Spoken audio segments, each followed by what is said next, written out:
All right. Hello and welcome to the Quad Pod, everybody. I'm your host, James Coe. Sorry about that. No, we're not doing last names, right? I'm Greg. Doxed, all of us. I'm Greg, joined by Marilyn, James, and Rich. As always, what's up, everybody? We can wave Wave to the camera now. Hello. Huh? Coming to you live from the treatment room at Next Level. We're out in the wild. How's everybody doing? Good? Yeah. Excellent. Mm-hmm. I feel like we need an update from last week. What happened? Big update. Well, or lack of update. Or a little update, right? Because Little update? we were interviewing Yvonne Yep. and it was on record that she was going to sign up. Oh, That's right. And 111 is now Iron Man, like some sort of Iron Man day. It says, will you become one? It's like an Iron Man. And so that was the day for commitment. I think actually they said it in their post. It's like commitment day. And we all know she admitted.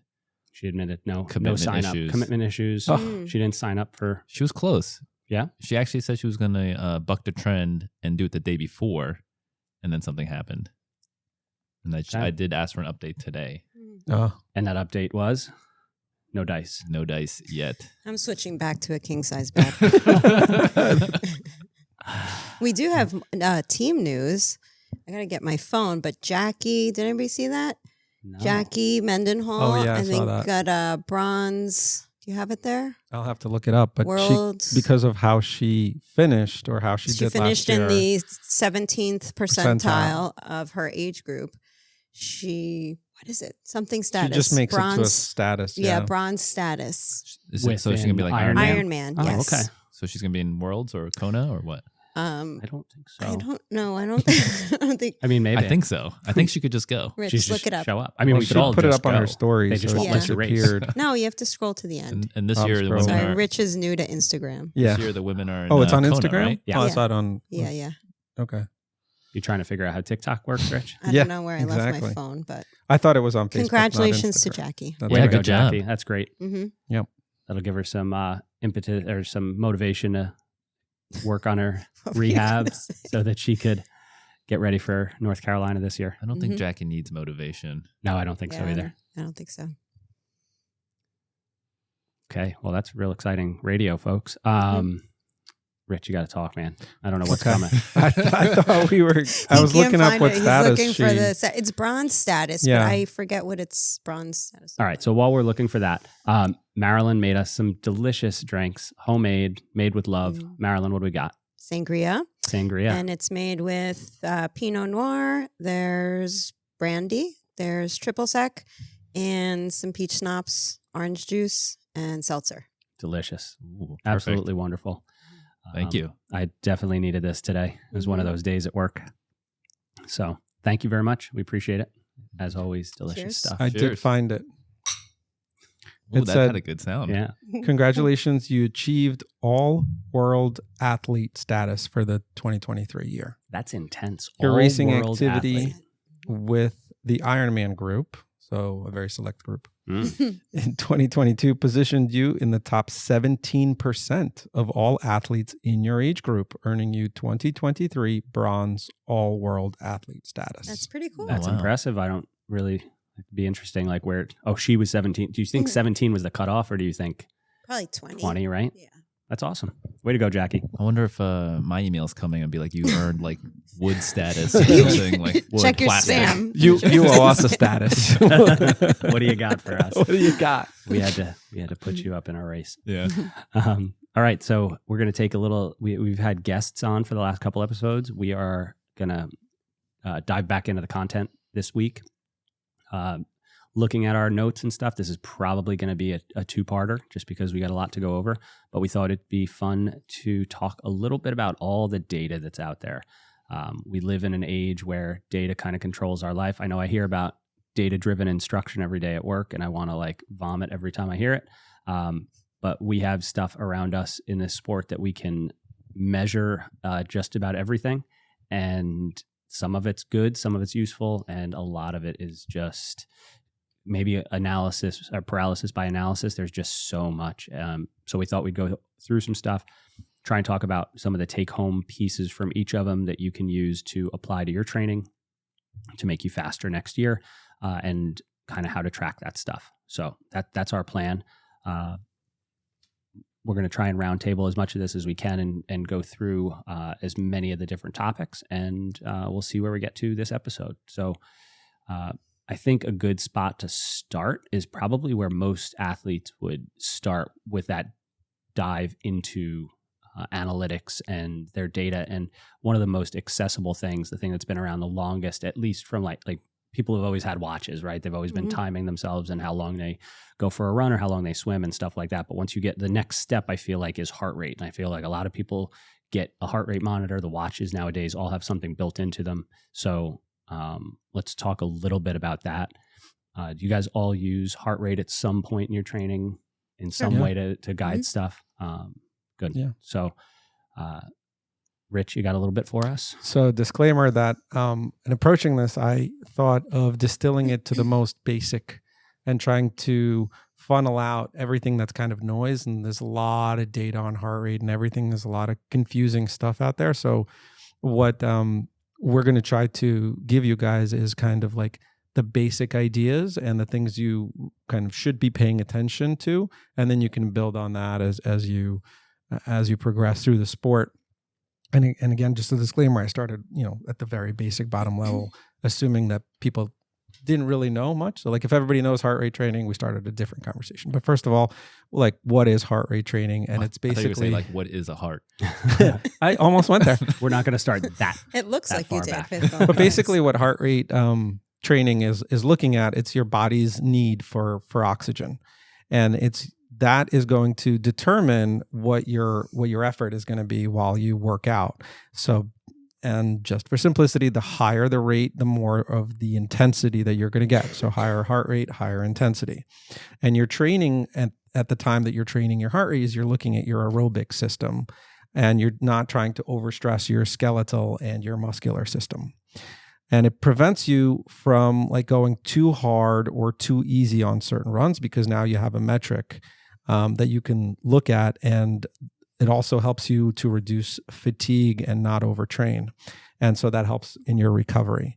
And if you recover properly, your easy runs will be easy, and your legs will also feel a lot fresher for your next run and your next race.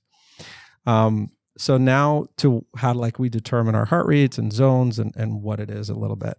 So the most simple way that's out there that everybody might know, or that everybody sees, is you take your age and you subtract that from 220, and that's your maximum heart rate. So that's one formula. I will say that there are other formulas, and I think James sent one like a week ago in a video. Dr. Phil Maffantone has the MAF formula, which is 180 minus your age, but then it has some other variables in it. So I don't want to go into the complexity of that. Like it's basically, you have to then start looking at subtracting numbers or adding numbers based on your age, fitness, injury, recovery. So there are other formulas out there, but the basic one I think everybody might be familiar with is 220 minus your age. Was that MAF one though to get your zone 2? I don't remember.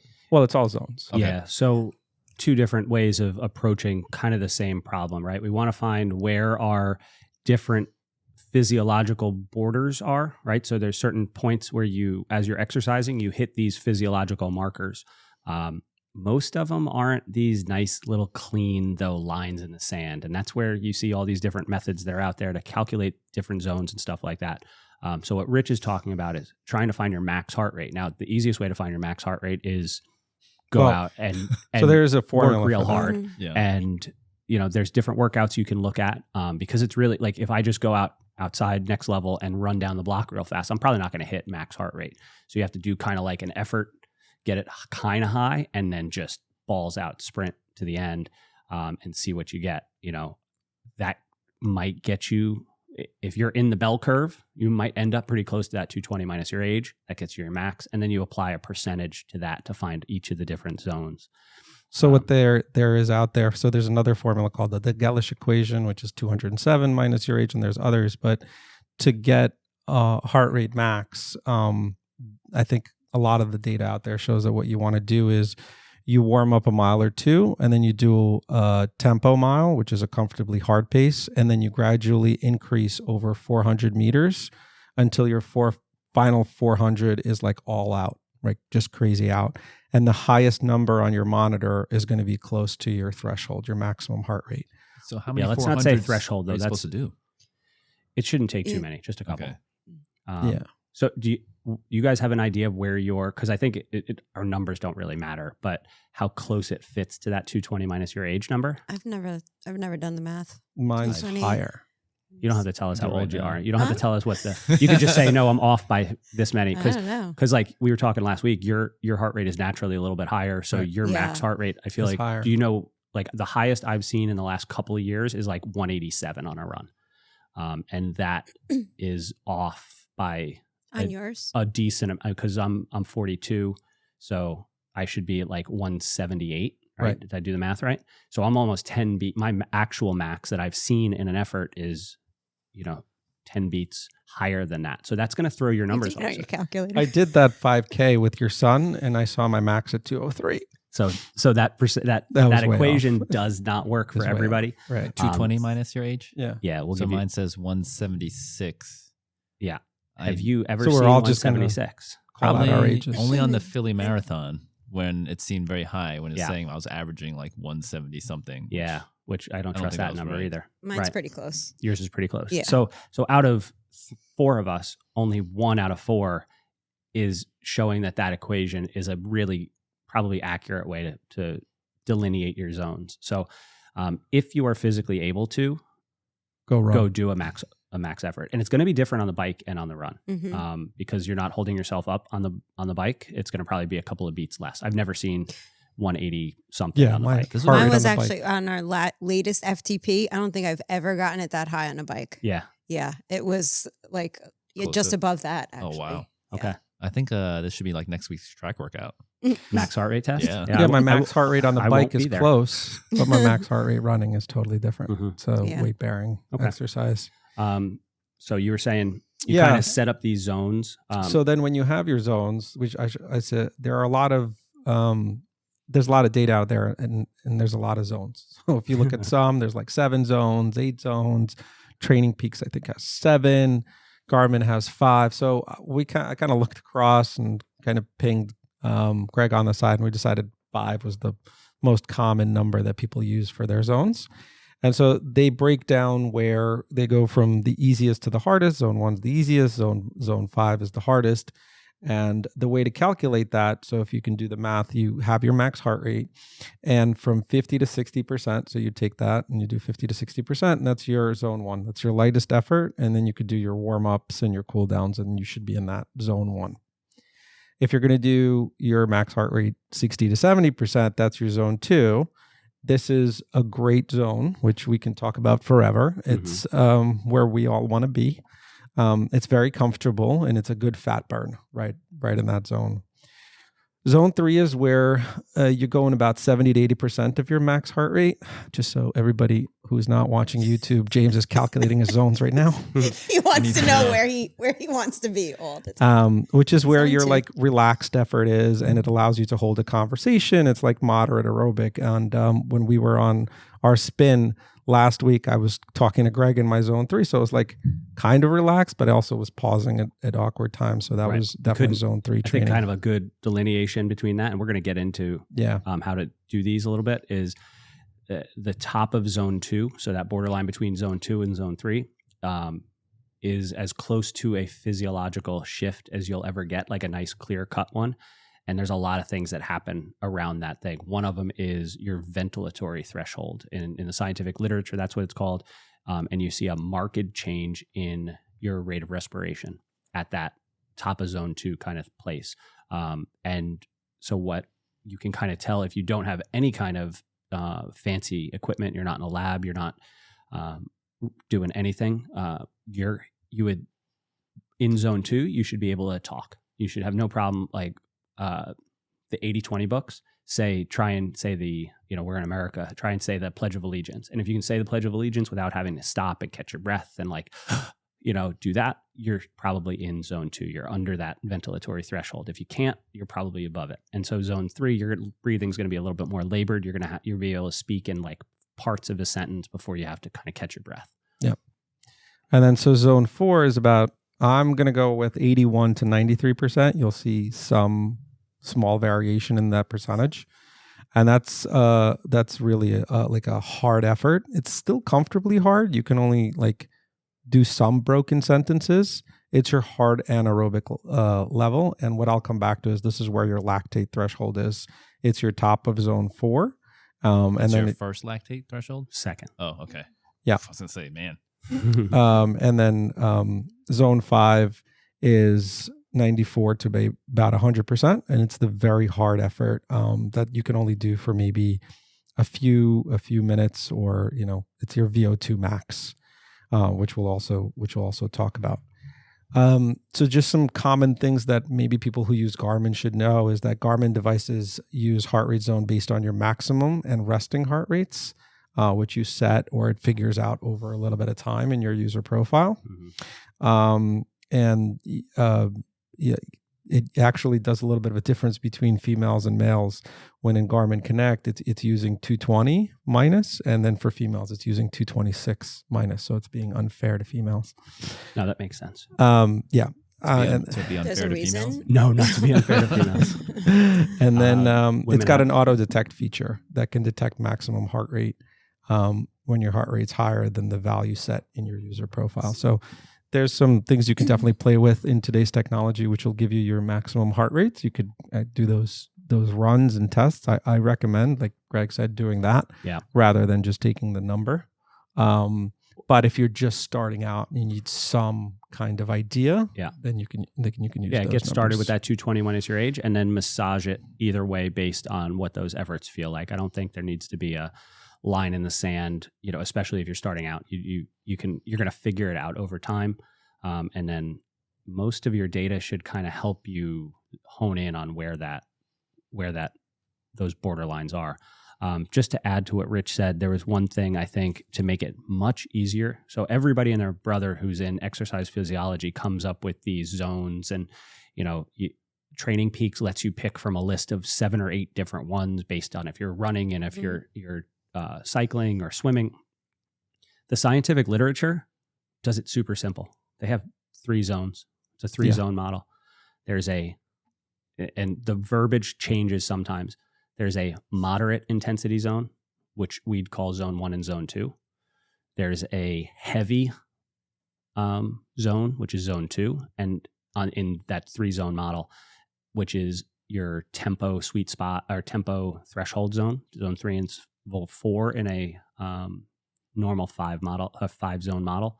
And then above that threshold is the severe zone, which would be zone 5 and above. And then that makes it kind of really easy. Like zone 1 is is your 100% aerobic zone.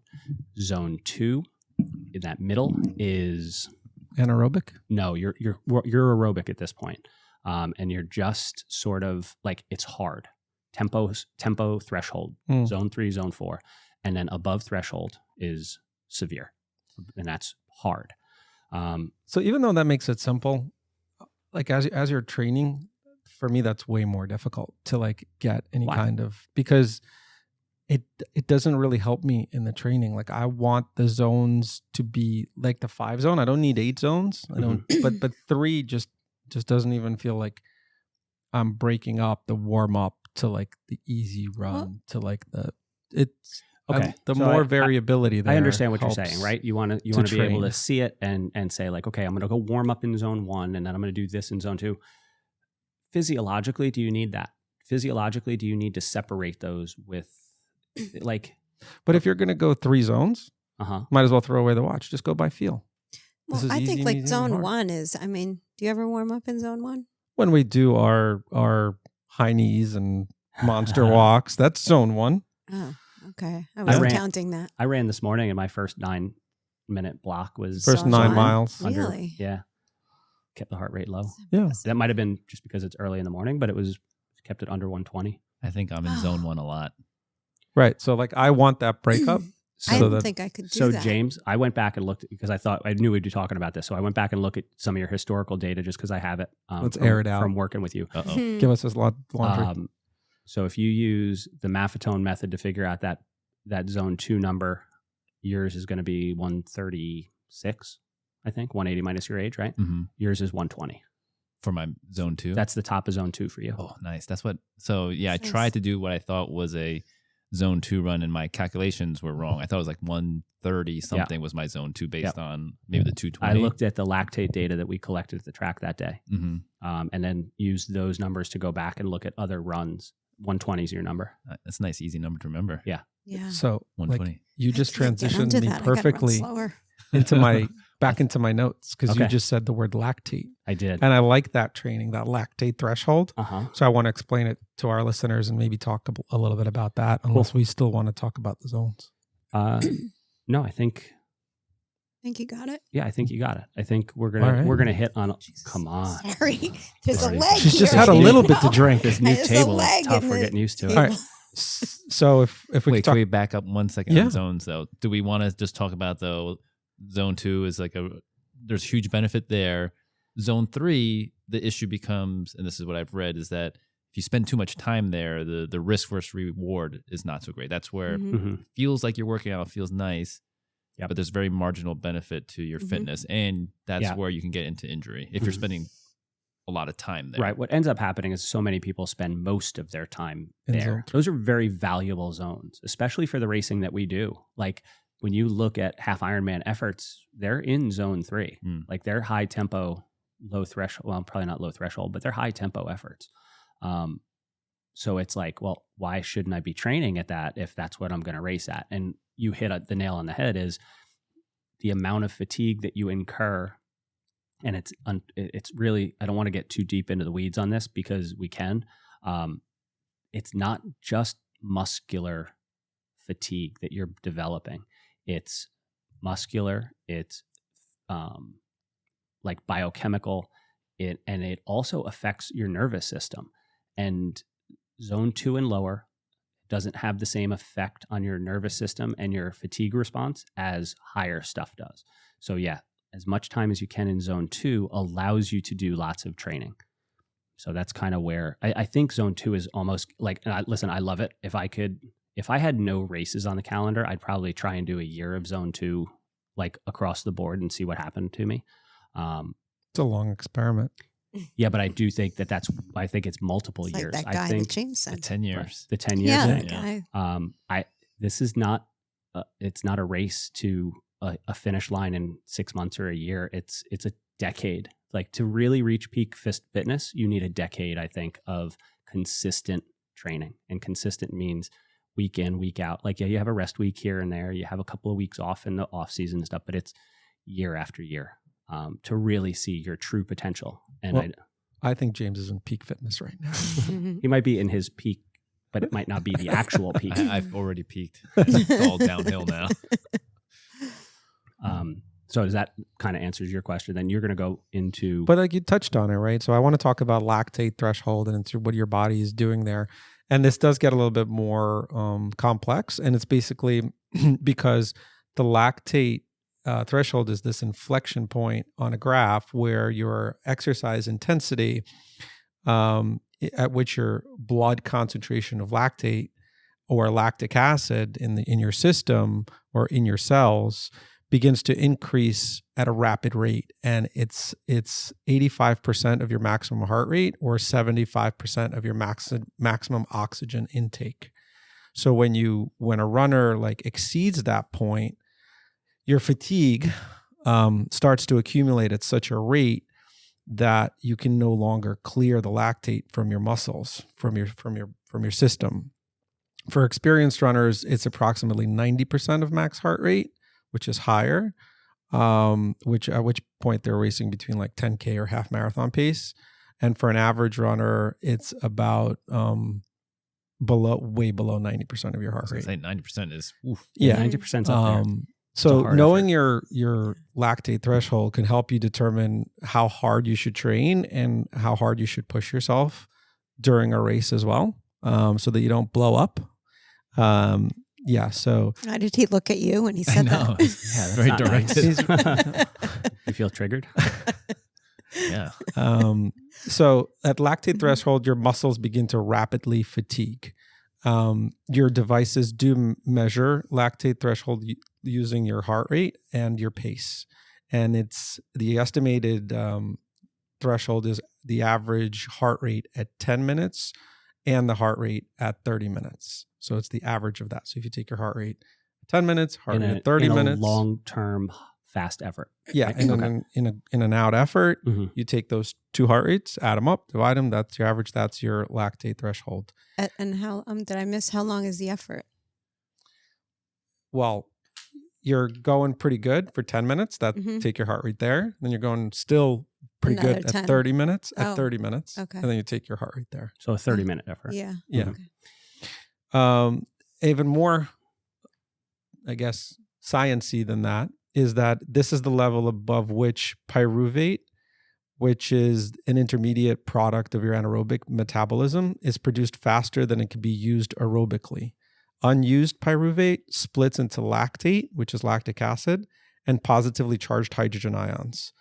Continued exercise above the lactate or anaerobic threshold results in accumulation of these ions called acidosis,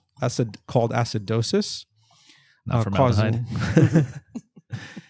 causing exhaustion and intramuscular pain. So that was sciencey.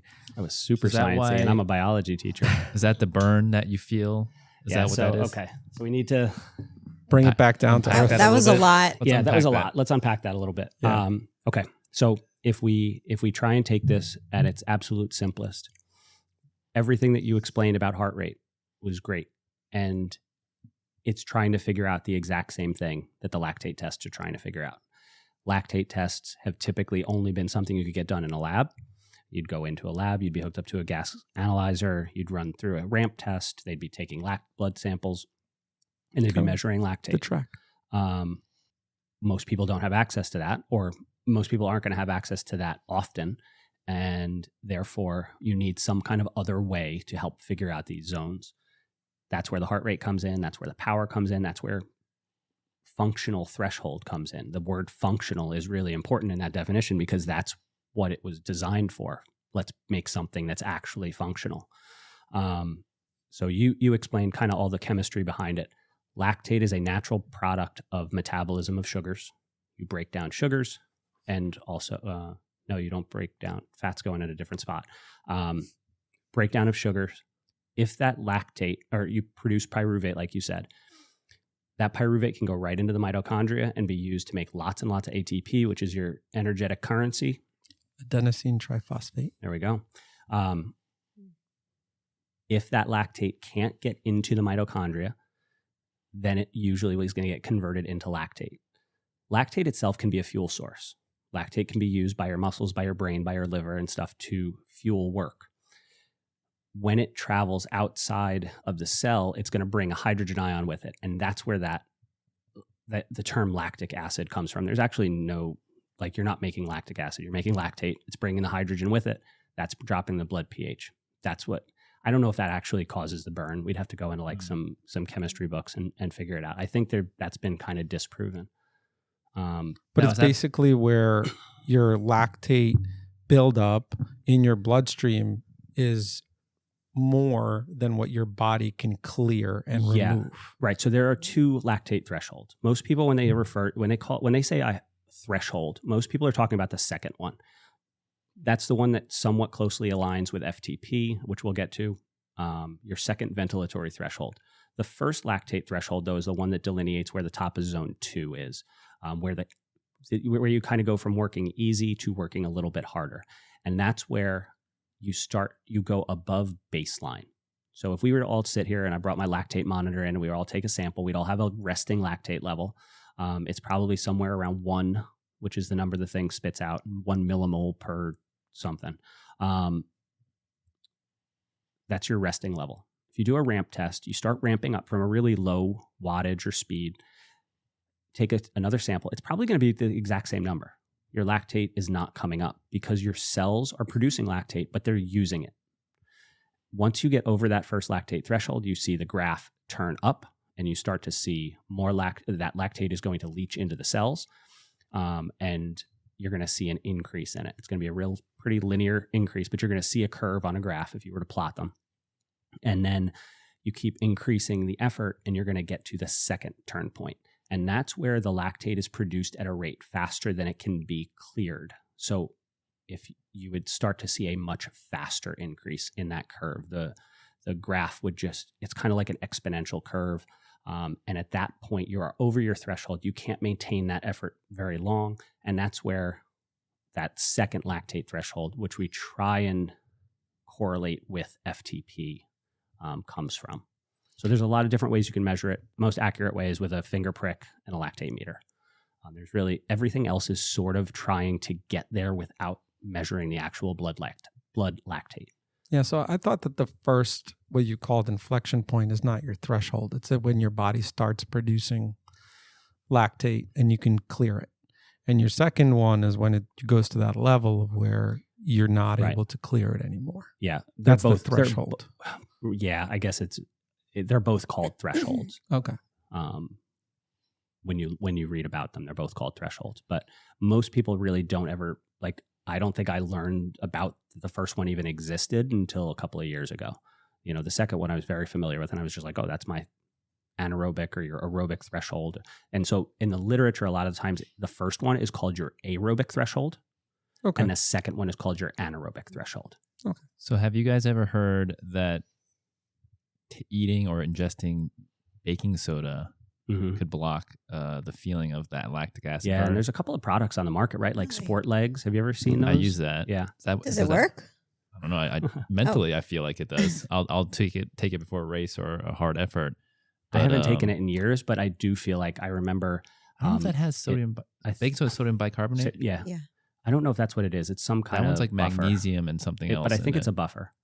Yeah. And so we're not telling people to go take this, by the way. I think it has lactate in it. I forget. It's lactate's the stuff you take if you're no. You're lactose intolerant. It has a lac something in it.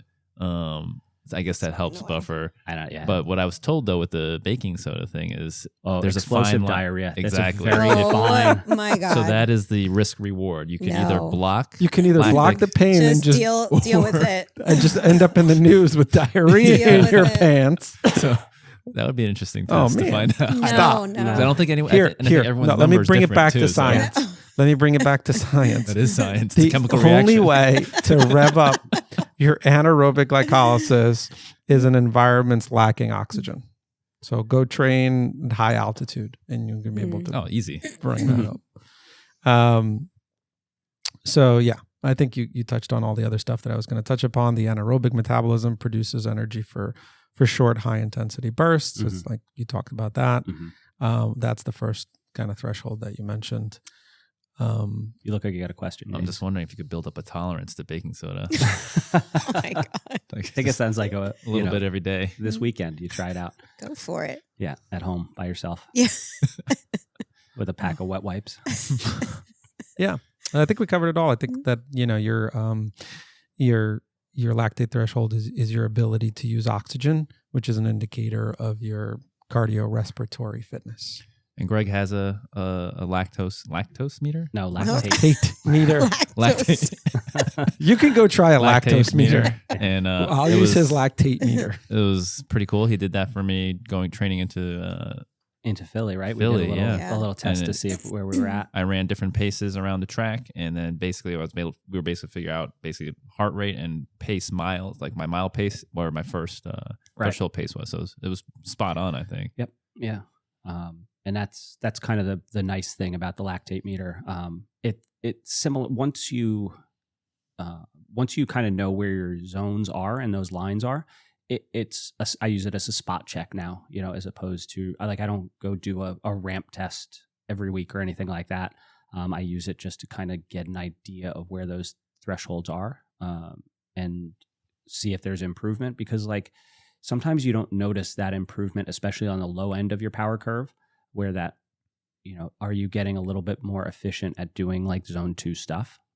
So having that lactate meter is helpful to do that. It is the meter itself is not, listen, everything here is expensive, but the meter isn't too bad. The strips are stupid expensive. They're like $2 a strip. The meter's like $200 or $300, but the strips are consumable and you just use them. But this could be maybe a service we offer the team. If absolutely, I I think a lot of people would get something useful out of it. Knowing, I think there's much easier ways to find that second threshold. that we can talk about as we get into some of this stuff. But the first one is, you could do the talk test, and that's probably going to get you pretty close. But I think a lot of people probably lie to themselves. And they're like, yeah, I'm still talking. Okay. I'm not working that hard.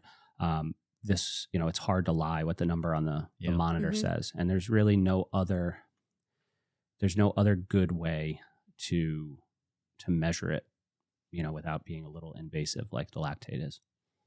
So that's pretty much all I had on heart rate. That's all I have to say about that.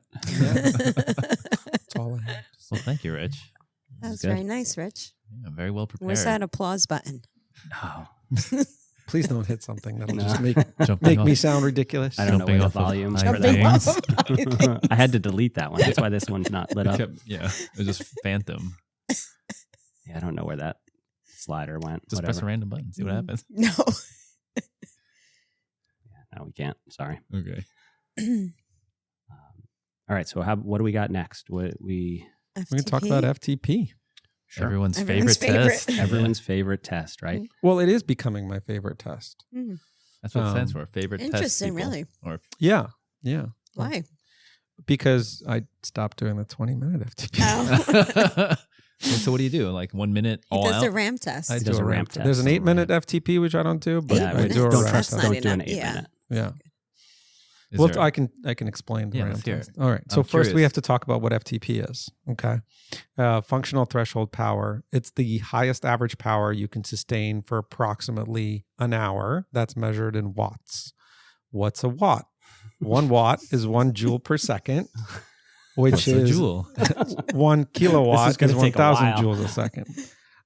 A joule is an Seriously? the amount of energy, which is what you need to burn a light, something like a light for 1 second. So a 60-watt bulb is burning 60 joules of energy every second when then it's on. So what does that have to do with bike riding? Watts. Oh, okay. Yeah. Okay. So common training, it's a common training that we do in cycling uses FTP. And that's what we use to determine our zones when we have a power meter, and I think we all use power meters.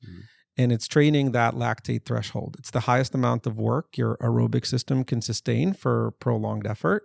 Your VO2 max, on the other hand, defines the maximum aerobic capacity or the highest volume of oxygen your body can take in and use. From like a physiological perspective, it's the cycling power you produce when your lactate production is risen or leveled off, and then closely matches your body's ability to remove lactate. This just barely keeps that lactate flooding that we talked about before at bay. In cycling, FTP is a gray area between power you can sustain for a very long time, typically an hour, and the power you can tolerate for a couple of minutes. When you're cycling at low intensities, you're using your aerobic system, using oxygen to metabolize fuel to create the energy needed. And when your aerobic system can meet the energy demands of your muscles, there's less contribution from your anaerobic system. When cycling at higher intensities, the anaerobic system contributes more. Anaerobic system metabolizes fuel sources without oxygen. It creates energy faster, but for shorter periods of time. So when you ride at higher intensities, the byproduct of anaerobic system, they're higher than your ability to clear them out, which is what we talked about before. Breathing goes up, your legs start to burn, which is what we talked about. And your time at this power output is not that long. So usually, now that we can talk about FTP tests, it's a warm up, and then you do 20 minutes of your best effort where you have to ride as hard as you can. And then you get that number, that high number from whatever you're using, Garmin, Zwift, whatever it is. And you'll have to multiply the average power registered during those 20 minutes by 0.95, which is 95%. And that's your FTP. So what I started doing, which I like a lot better, is the ramp test. And it's gradually increasing resistance to estimate your FTP. You start after the 5-minute warm up. Every minute after that goes up slightly. Mine goes up about 20 watts. until I can't maintain any kind of power in the legs, until my legs just stop. And so that's the ramp test, and it's defined, and it's used to define your limit of your ability to capture the most accurate possible snapshot of how high you can go. So there's no time limit on it. It's just until you can't Until you push can't it pedal go anymore. Right. And then they usually do 75% of that last minute average. So what I like it is because, at least me, when I do that test, I can do something. I can like ride for an hour after if I needed to. Like that test doesn't take me 20 minutes and I'm shot for 2 days. After that 8 minutes, I know what maximum I can go is, and then I kind of like just spin my legs out. Yeah, the ramp test is only hard for the last like 4 or 5 minutes. I also find it's not, with the FTP test, pacing is so important because you pace it wrong. Yeah. I've been there. I think there's I something blow though, up and I think there's something to be said though, like you need to eventually be you need to be able to pace yourself True. as part of your racing strategy, right? Like, so it's a skill that needs practice. Is the 20-minute test the best? I don't know. I do a ramp test too, so I think after in 2 years, I don't know. You would have to look at it. Sorry, and say what you think, but I think this was the first time I got it right. Yeah, or as close to from a ramp test. No, the FTP test to like pacing it correctly. So that's an interesting point that you just mentioned, that you said you got it right, and that's what I felt every time I did that 20-minute FTP test. Like I could throw my numbers all over the place. Like, okay, today I'm going to approach, and aside the fact of how rested you are, what activity you did before, it was like, okay, well, I'm going to like try to keep it here for the first 5 minutes. And then I'm going to try to like, I can never average out those 20 minutes. And like you said, there was like a few times where I felt like, oh, I think I actually about got it right. And so that's why the RAM test has been so consistent. And now I'm like, okay, consistently thinking about how to get that number higher in the same. I can't manipulate it in any way. Just right. go And spin. that's the thing, because it's Right. So, Marilyn, what'd you do differently that you felt like you got it right? I paid more attention to my heart rate and kind of didn't worry about that watts number that was showing up. Kept my heart rate like around 165. It was funny because we were all chatting and he was saying the same thing. I kept it there, and then with 5 minutes left to go, then I just emptied the tank and just put it all out there. And that's how I think my heart rate at the end was like 170 something, 175. Wow. Yeah. Which makes me wonder, like, the first 15 minutes are not the FTP I was still, test? Like, so I was still going pretty hard, but so you're comfortably still anaerobic hard. In your first 15 minutes. But no, then you can't be anaerobic for 15 minutes. Like, it's still an aerobic effort. Like, yeah, but it was high up there. See, that's why I've been all over the place for a very long time with these 20-minute FTPs. Right. And then it also goes like, well, we used to test every like month, and it was like, okay, that's not a thing. So then maybe test like once every 3-4 months, and that kind of got a little bit of a better number, more steady, more kind of like, I feel like this is where I am, and I can put in the next training cycle for the next couple months off that FTP. But doing the RAM test, it's like I've switched and it's like the light's gone on. I'm like, this is what I do. The way I feel about all these tests, though, I've said it to you guys before. I feel like it's like I cram for a test and I can do well on the test, but then what's retained is not there. And so I can put up a number just for that test. I can mentally suffer on these, whether it's CSS, 5K, FTP, but in reality, I can't use those paces in a race. Like, so I will blow up. If you were a professional like athlete doing this for a living, I would say that those are your numbers. But I agree with you. Like, I would sometimes get an FTP that was so high, and then I would go do some kind of workouts off those FTPs. I'm like, I can't maintain this. I'm hurting myself. That's happened to me before, because I think I did the test wrong. Also, I'm the opposite. I don't test well. So I've said I need somebody next to me to race, and then I'll but that's what I feel like. So in swimming, you need somebody to just constantly chase and and you just go really and fast. Even at the track, the 30-minute all out, I'm like, 30-minute all out is tough because you don't know when it's going to end. Right. Like, you don't know how many laps. But you don't know how far you have to go. Yeah. I need to know where the finish line is. What do you have to say about those tests, So Craig? much. Well, Yeah. well, concise it down for the listeners to okay. So 2 minutes or less. A little bit of, I can't do that. I'll try though. Okay. So FTP stands for functional threshold power, right? It was developed by two gentlemen, Andy Coggan and Hunter Allen. And they wrote a book called Training and Racing with a Power Meter. Before that, though, they came up with this idea of what's a way we can help cyclists figure out their threshold without coming into a lab once a month to get lactate or VO2 testing, something that they can do on their own. And they came up with this idea of, well, there seems to be this threshold, and you hit on it, and I've only heard it said better. Like there's one way I've heard it said better that I really like, because it takes their original. If you go back to like the first edition of this book, they say this 60-minute thing. Not everybody's 60 minutes. Your FTP can vary from like 35 minutes up to 70 minutes. Okay. And that's trainable too. So it's not just like yours is 35, Rich, and James, yours is 45. Like if you're at 45, we could do some training, and in 3 weeks it can be 55, you know? So the way to think about FTP is it's a power at which below FTP you can do for an extended period of time. Above FTP, you tire significantly faster. So it's not a linear relationship. Like there's an inflection at that FTP point. If I go if I can hold my FTP for, let's call it 45 minutes.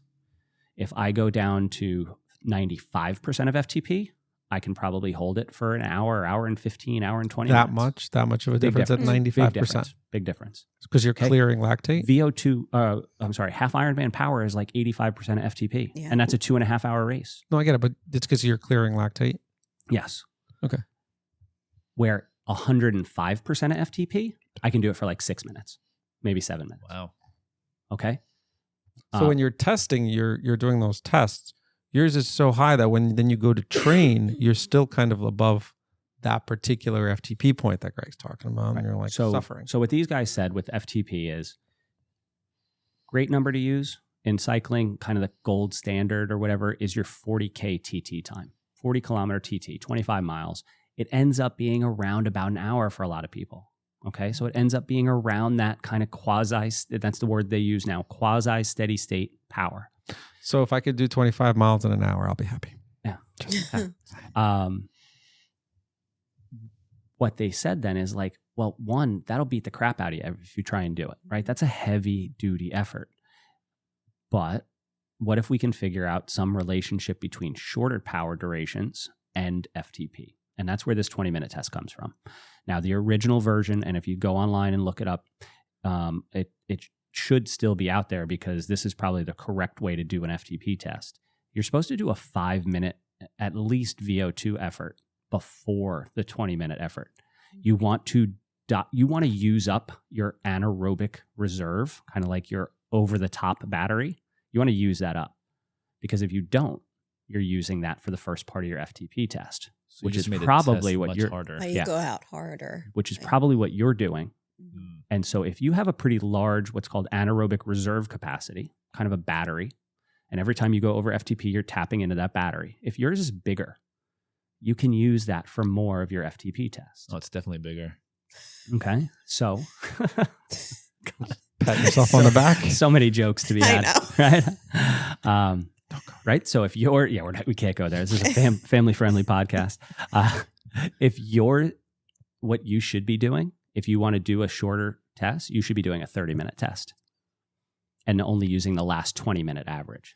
Because then you're going to use that anaerobic reserve early and your last 20 minutes are valid. Or you use a lower multiplier. That's another way you can do it. My multiplier is not 0.95. I run into the same problem as you do. If I use 0.95, it sets my zones a little too high. It makes a threshold, a tempo effort, a threshold effort. Yep. It makes a high endurance effort, a tempo effort. And then I'm not training where I think I am training. And it throws things off. Was it between us that we had a chart that went around that was like based on, I forget it was what on it the was based Facebook on. page. Yeah, I forget who published that article that said like this 95% number was just like, it's an average. Like, yeah, most people 0.95 or so as a multiplier works pretty well. but you have to figure out what your multiplier Yeah, I is. was still 9.5, but it was based on, what was it based on? You were just using your 20-minute power as your FTP. I was for a long time, and that was terrible. But that chart, what did it base? I forget what it based it on. If it was weight, I don't know. Oh, I know. I don't remember what it was. Yeah. So that's kind of where FTP comes from. The ramp test tries to do it a different way. To do the ramp test, you definitely need a smart trainer. You need something in erg mode that can control that power output. It sounds more repeatable. Yes. Yes. It's also, and one of the things I want to stress that you guys kind of all hit on was like not doing well on tests or failing it. You can't think of, and that's what has happened with FTP. It's turned into, I wish I had the bleep button, but a dick measuring contest to have the biggest number you can have and like show it off to all your friends and be like, here are my FTPs. That's not what I mean when I say I didn't do well. No, I understand what you're doing. I mean, like when I blew up because I went out at 200 watts and I couldn't finish it. But like people have this idea that they can pass. You can't pass or fail an FTP test, right? You learn something from every test that you take, and hopefully what you learn is where that steady state, level or threshold exists for you. But really, like, I always think you should hedge your bet lower. If you think like your calculations tell you that it's, whatever, pick a number, 250, and that's the number, 250.45, that's what the calculator spits out, then like do it 245. Like it's much better because of the way that power duration curve works. It's much better to go 5 or 10 watts lower than 5 or 10 watts too high. Right. You're going to set yourself up for a really tough time if you set it too high. So set it a little bit lower, make those workouts a little more achievable, and just like don't see it as a test that like you're not going to go shout your FTP on the top of a mountain and be like, look at me. Like, no, there's what no, was that like? There's no pro cyclist in the world who is going to tell you what their FTP is. Right? No pro cyclist in the world is going to tell you what their FTP is. That's like a highly guarded secret for them. Like, so who cares what your FTP is? Your FTP is where you're at. Try and see some improvement if that's what you're trying to improve in your cycling. So that's interesting. There's a couple of things. Well, I was listening to a podcast where somebody was saying that they were paying attention to the pros Strava and trying to figure out their FTP numbers from there. So really? that was interesting. But another metric that people use is power to weight ratio. So it's your power output in watts, and using the kilograms. So and then you're divided by your weight in kilograms. So that's another way of kind of having a good measure. Now, in the thing about doing that 20-minute FTP test, in terms of statistics, like probably if you take 30 or 40 FTP tests over the years and you average them, then maybe you can get some kind of like some data out of that. I feel like that one-time FTP, that result is almost like it needs to be repeatable. You know how like an experiment needs to be repeatable? And I just don't feel like that 20-minute FTP is as repeatable as the ramp test, because as repeating the ramp test, it's coming out very consistent. And and like as a data guy, I like that. The only thing with the ramp test is the same thing as James would probably destroy a ramp test because if your anaerobic reserve is that high, the test is so short, you're not using it up until the very end. You might get really high numbers. I'm curious now. But you can go do like a 10-minute ride and then do that ramp test. You could do like a blowout beforehand. I don't know if Greg said it or I read it, but it depends on how you physiologically, I can never say that word, how you run. Yeah. Some people perform better at one than at others. Right. Than at the FTP, or they perform better at the ramp. If you depends how your body works. From a physiological standpoint, not your number, you could have a 500 watt FTP. I'm talking like the ratio of anaerobic to aerobic kind of stuff. Both of those all your tests will probably work. I would tell you to test it out. I don't know if it was last year or the year before. I did a ramp test on one day, got a number. 2 days later, I wanted to do that. I went and climbed Alpe du Zwift, which is pretty much an hour-long effort. And I said, I'm going to go as hard as I can. The number the ramp test spit out and my average power for Alpe du Zwift, 2 watts different. So what does that mean? Either test. I'm in the middle of a bell curve, right? That I don't have some outlandish anaerobic capacity. I don't have some huge aerobic engine that's dwarfed by that. Or like I'm an average power curve for a cyclist. Did you know your ramp result before you did your OptiSwift? Yeah, you did it 2 days before. Yeah, you did it before. I did. So you're right. There's that possibility.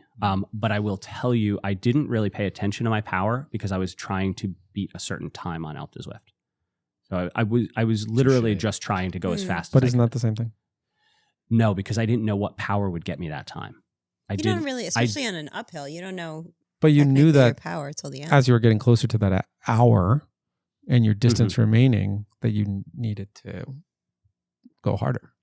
Yeah.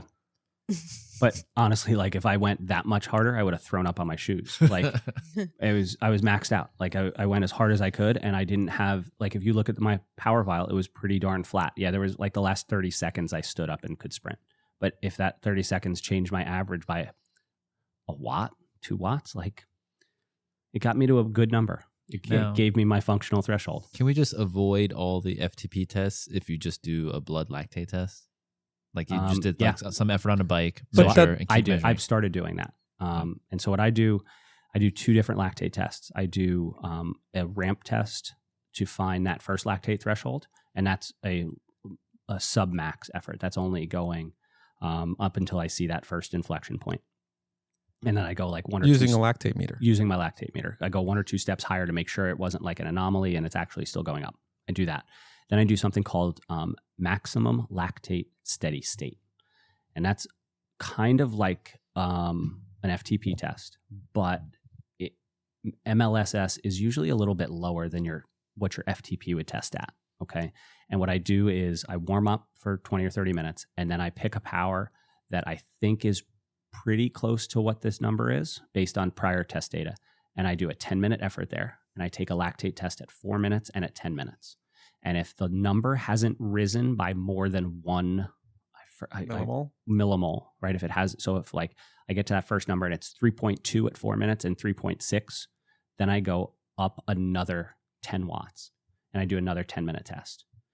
And I'm looking for the point where it goes up by more than 1 millimole. And what that means is I'm not able to clear that lactate. I'm producing it, right? I'm seeing that. So then I set that, and I use that number as my threshold. Now that last year when I first got the lactate meter, I did this for the first time. That MLSS was like 25 watts less than my FTP. Was that what you feel was more appropriate? So when I set my zones based off that lower number, my zones felt more like training. I felt like they should feel. So so then tell our listeners what your goal is in doing those tests over your training and your racing. Because then I see what those numbers are, and it becomes much easier now to spot check it, because if I know, okay, at 255 watts, I was producing 3.4 millimoles of lactate, then I can go do a 10-minute effort at that and check my lactate. And if I'm at 2.9, I got fitter, right? And now I can, now let's go back up and do another test, but now I can move it up a little bit. So it gives me a little bit of a better idea of where those, excuse me, a little burpy. It's the seltzer. It's a little seltzer in here. It gives me just a little bit better of an idea of, I think, where the physiological things are. And it takes there's not the, like when you're doing an FTP test, like I got to get amped up and ready to like I have to be motivated. It's really hard mentally. Yeah. So like with this, I don't need to do that. How often do you do it? It depends on what part of my power curve I'm working on. Right. So now I'm not doing a whole lot. I'm just started doing a little bit of tempo work. So I did it a couple of weeks ago to get an idea where I was at. And then in a couple of weeks, I'll test again if I start to see what I think is improvement.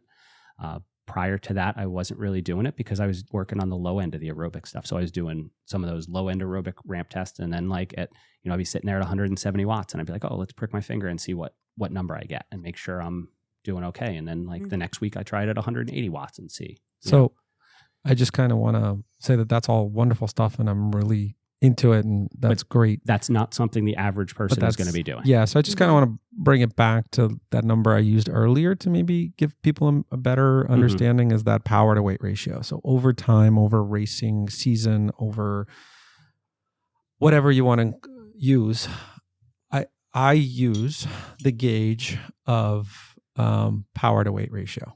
So like I want that ratio, I want that to increase as I get into the races, and that's what I'm looking to improve on. And I don't do the test that you said, because I think that's very interesting. And if I could, I would and get all that data, and it's all great stuff.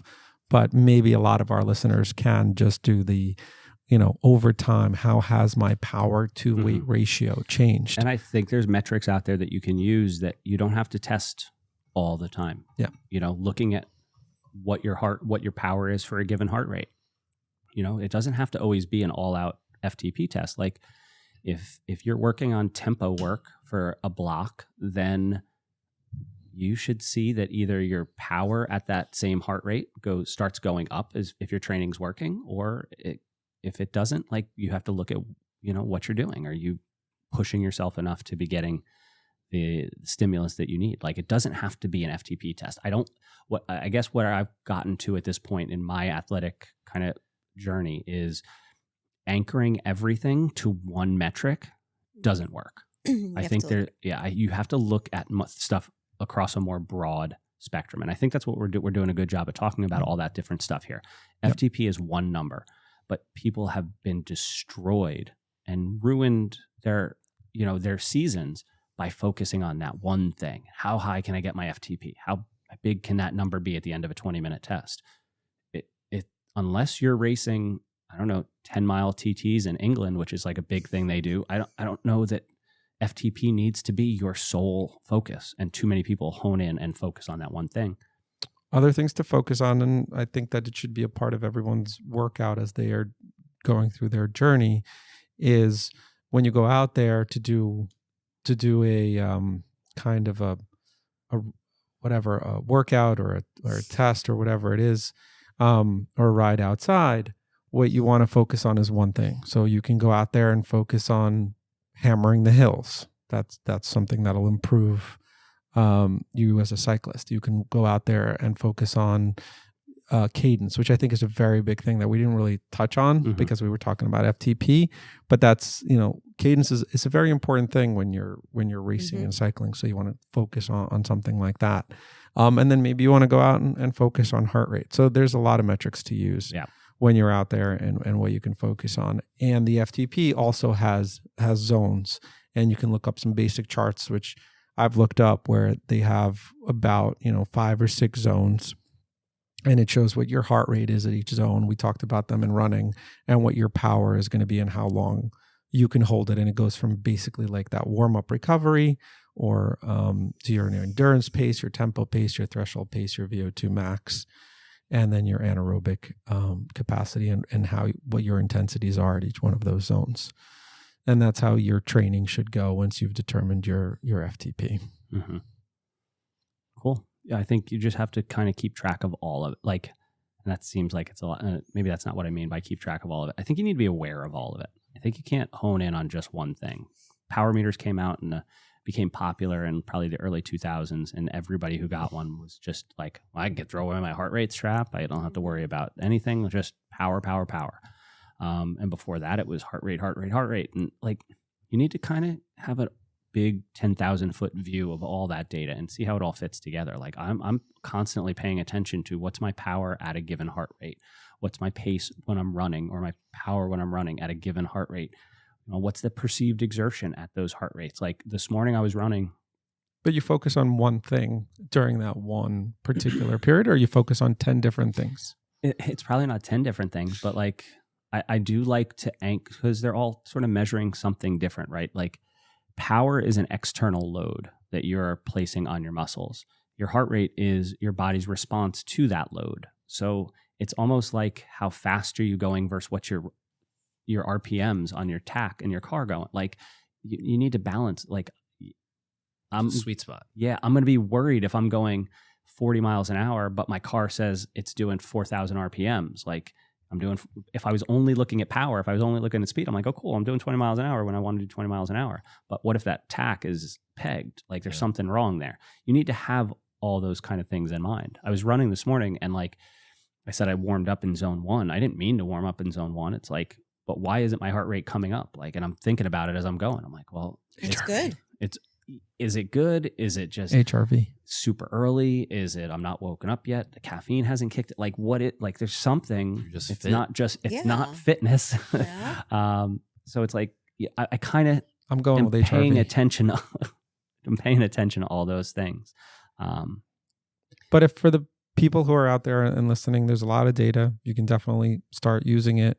Try to kind of stay away from all of the too muchness out there and try to find some kind of basic nomenclature and basic zones that you use and try to stick to that and learn that before you go I think that's a deep great into point. taking lactate tests and measuring inflection curves. I think you need to, what'd you just say?